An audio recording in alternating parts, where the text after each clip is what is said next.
TV Crazy Man here. Today we take a look at the Flintstones animated TV series of the 60s and some of their crazy goofs. Some that may make your mind explode, and some you may have been pondering about yourself since the Stone Age. You'll see things disappear literally in front of your eyes, even Fred's whole head.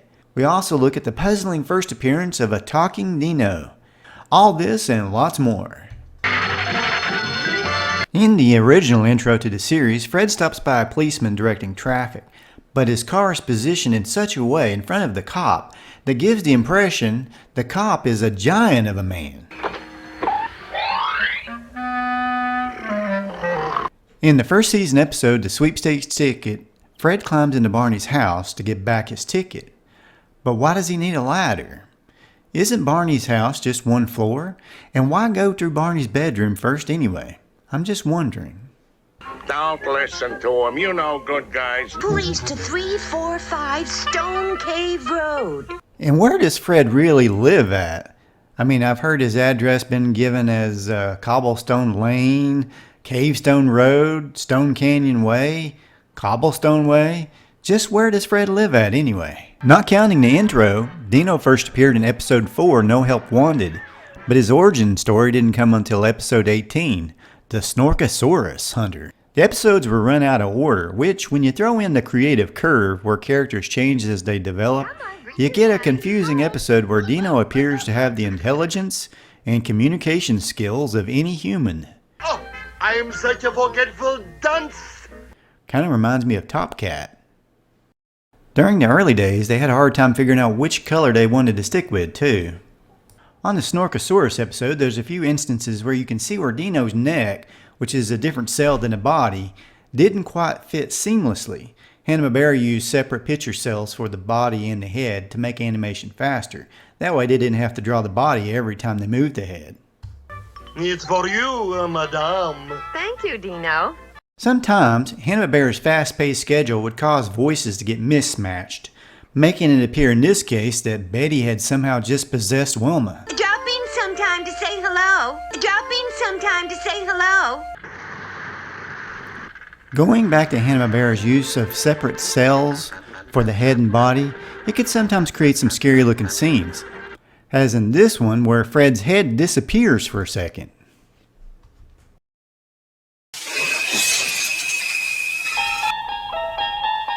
Changing one tire was bad enough, but all four. Changing one tire was bad enough, but all four. I love this program. Makes you feel so intelligent. In the episode Bowling Ballet, Fred, Barney, Wilma, and Betty are walking home after the bowling game, but Fred and Barney had driven there. Wilma and Betty just sort of showed up. Here's a question for you. Does Fred work for the Rockhead and Quarry Construction Company, or for the Bedrock Gravel Company? I'm just asking because I don't know. Oh, boy. In the episode Baby Barney, Fred and Barney passed the same hotel 3 times. Actually, using the same background over and over in a walking scene is standard practice in animation to save time drawing, but it is funny to notice if you just happen to see it. That one's not a goof. Yeah, I just love that scene.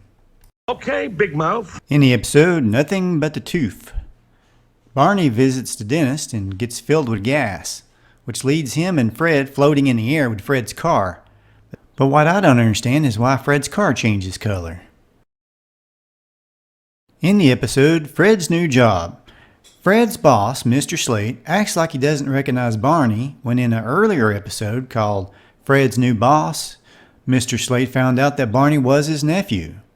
Of course, I don't believe nothing was ever said about Barney being related to Mr. Slate ever again. Oh, you're a riot, Mr. Slate. Fred's car is so cool.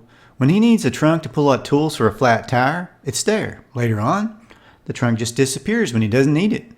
And when Fred needs another seat so the girls can come along, the car lengthens and comes with another seat upon the need at the time. And then the seat's gone again. In this particular episode, I wonder if they meant to put Fred's feet pointing up the wrong way to signify his mangled condition, or were they just in a hurry? Now I know what a pizza feels like. When Barney gets a big cat to threaten Fred with over a boundary dispute, the property line seems to move on its own. Well, I don't want to ruin your childhood, but where's the holes in the floor for their feet to push the bus along? You unlock this door with the key of imagination. And when they showed us the inside of the bus, where did all the people go? Later in that episode, Fred's arm turns orange. In the episode, The Rose Rock Caper, Fred is thrown out of a window from a very tall building, but when he lands, Barney is very uncharacteristically unemotional about the whole thing. He doesn't blink, he doesn't ask Fred if he's okay, and then suddenly Barney becomes Fred.